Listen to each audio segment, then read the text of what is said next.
everyone and welcome to my channel. I hope that you are all good.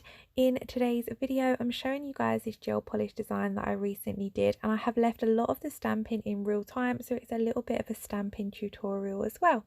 I'm working on my Glamerliz practice hand. I do have a discount code for Glamerliz which is always in the description box below. And first up I'm going to be using this IBD Just Gel Polish called the Abyys. Now this is quite a transparent blue colour and I'm going to be using it on the pointer and the middle finger, but I want the coverage to be a little bit more opaque, so I'm going to use 3 thin coats, also because I'm working over clear tips as well, so it's not got a pop of background, if that makes sense. So I'm keeping my colours nice and thin so I can build up that coverage. As you can see, when I'm applying it, I'm wriggling my brush up towards that cuticle area without touching what would be the cuticle and the skin, and then I'm just pulling that colour down towards the free edge. Just making sure to keep my application as neat as possible. If you do get any on the skin, you can remove it with some alcohol before curing. And then I'm going to be using this black gel polish from Kiki London. I believe this one is called Black Heart, but I will double check and leave it in the description box below. So I'm just going to apply this to the ring finger. Now this black is super pigmented, so I only apply 1 coat of it because I'm also going to be coming over the top with some glitter as well. And because I want to keep all my layers nice and thin, I'm not going to add an unnecessary second coat. So applying this exactly the same as before, being really careful and not to get any on that cuticle area. And then I'm going to be using French White from Kiki London on the little finger. This is just going to be the base or the background for a marble design. So I'm again applying just 1 thin coat of this colour. And then I will pop these all in my LED lamp to cure for 60 seconds. Just making sure to be really neat around those side walls as well as the cuticle area.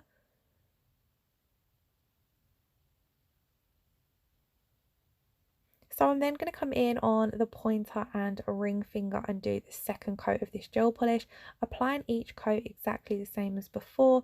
So I just wriggle that brush up towards the cuticle area, let your brush do a lot of the work for you, and it makes it a hell of a lot easier. So as you can see, I'm just wriggling and letting it fan out and then pulling that colour down towards the free edge. And again, I'll cure this coat for 60 seconds. And then like I said, because I just wasn't 100% happy with how opaque the colour was, I do also come in and do a 3rd thin coat. And I decided to leave that in just to show you guys all of the steps that were included in the set. And when I'm doing the final coat of gel polish, I always cap the free edge as well. So you will see me just gently cap over the free edge of the nail as well, just before popping them in to cure.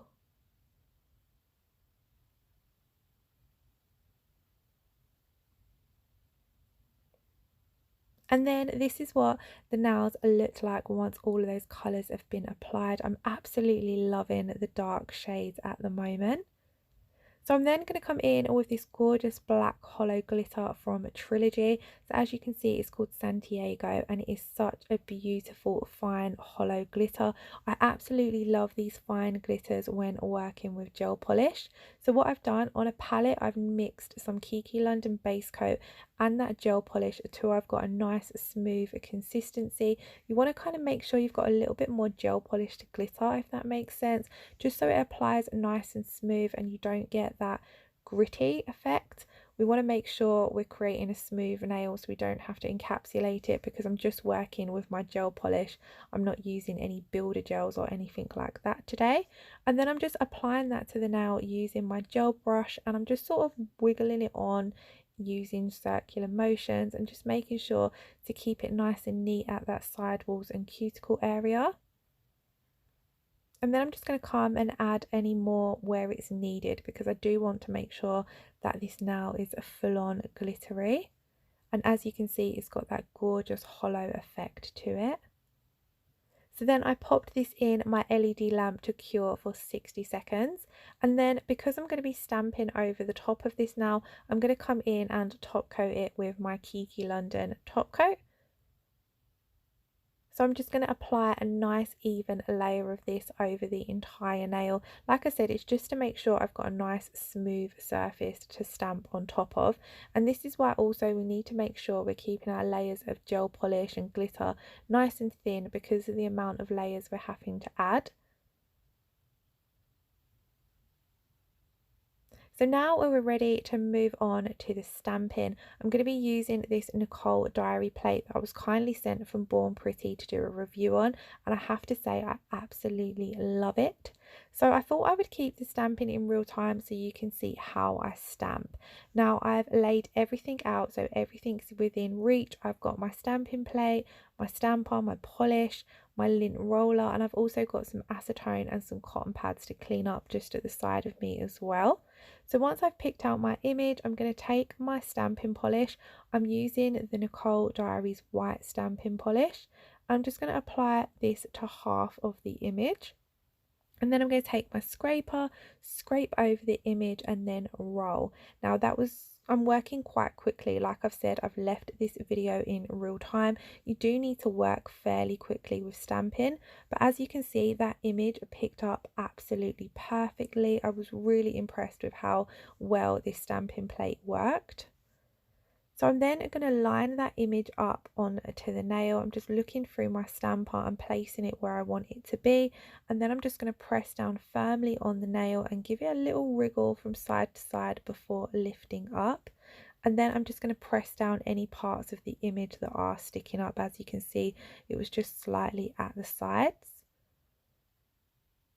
And then I'm going to use my lint roller to clean up any excess that's been left on my stamper.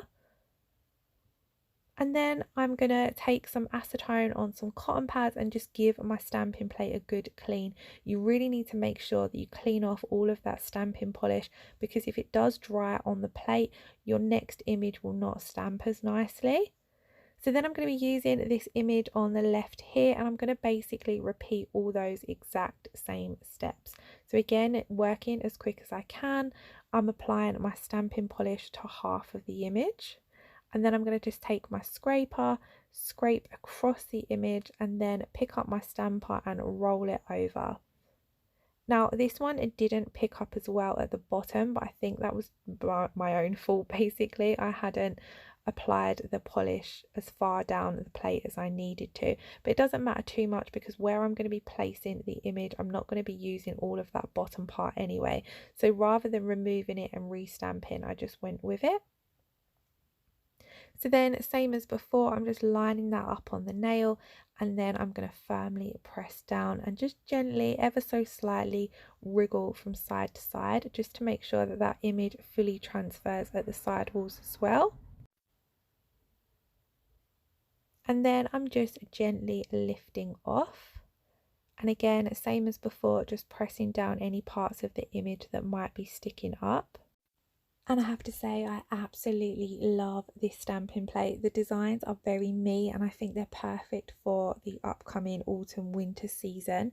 But I have to say as well, the quality is absolutely fab. I love a plate where the images are etched deep enough that they stamp perfect first time. So it works really well as well with that Nicole Diary stamping polish. So I've zoomed in a little bit and I've sped up the last part of the stamping just so maybe you can see it a little bit more up close what I'm doing, and I didn't want to leave too much of the video in real time. But I'm just going to pop a moon and a couple of stars on the top of that glitter nail, and I'm just following those exact same steps as before. So if you have any questions or if you're struggling with anything stamping wise, then let me know in the comments below and I will see if I'm able to help. I would say with stamping, a lot of it is just trial and error. Sit down and have a little play around and find out what works for you. Once you crack it on how it works for you, you kind of are then able to adapt that to all plates and all polishes that you use, if that makes sense. But yeah, just have some fun with it. I absolutely love stamping. So I'm just picking a couple of stars out of one of those images. So I'm removing any of the image that I don't want. I always find it best to remove that excess because then you're not going to place it down on the nail and have to remove it with acetone. It's a lot easier to remove it before placing on the nail. And this is the nails once all of that stamping had finished. I absolutely love these images. I'm loving the wintry vibes at the moment, even though we are still in the summer in the UK. So on to the little finger, I'm going to be doing quite a simple marble nail. So I'm popping down another layer of that white gel polish, keeping it nice and thin, but I'm going to keep this layer uncured. And then I'm going to be using the blue and the black gel polish just to run some lines through the nail and create quite a subtle marble effect. And I'm just using an old nail art brush to be honest to do this. I wasn't 100% sure what I wanted to do on this nail, but I wanted to do a little something different from the stamping, so I just sort of winged it and went for a marble. So I'm starting off with the blue and I'm doing some of the lines thicker and some of the lines thinner, and then over the top of the blue I'm going to come in with the black just to add a little bit more depth. And then I do also just come in with some more lines here and there with the black. Like I said, I was just winging it on this nail. And because of that layer of white gel polish that we first put down is still wet, the gel polish colours we're putting over the top will disperse slightly. Not as much as if you're using a blooming gel, they'll just soften ever so slightly. And I quite like that effect when creating a marble. Once I've finished with the black gel polish, I'm going to come in with a little bit of that black glitter mix and I'm just going to run a little bit of that through the marble, not too much because I wanted to keep it kind of subtle, so I just add a little bit over the top of one or the two of the lines or alongside, just here as you can see, just so it adds that hint of sparkle. And then once I've finished applying this, I'll pop them in my LED lamp to cure for 60 seconds. And then we're ready to come in and top coat. So I'm going to top coat all of the nails using my Kiki London top coat. I'm just applying a nice even layer of this over all of the nails.